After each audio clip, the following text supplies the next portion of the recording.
أعوذ بالله من الشيطان الرجيم بسم الله الرحمن الرحيم يا بني إسرائيل اذكروا نعمتي التي أنعمت عليكم وأوفوا بعهدي أوفي بعهدكم وإياي فارهبون। হে বনি ইসরাইল, তোমরা আমার নিয়ামতকে স্মরণ করো, যে নিয়ামত আমি তোমাদেরকে দিয়েছি, এবং তোমরা আমার অঙ্গীকার পূর্ণ করো, তাহলে আমি তোমাদের অঙ্গীকার পূর্ণ করব, আর কেবল আমাকেই ভয় করো।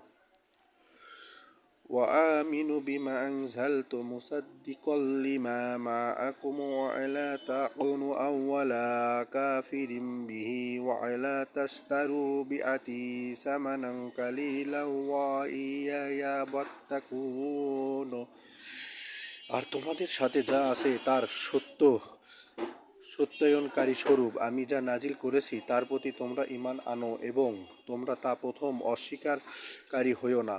আর তোমরা আমার আয়াতসমূহ সামান্য মূল্য বিক্রি করো না, এবং কেবল আমাকেই ভয় করো।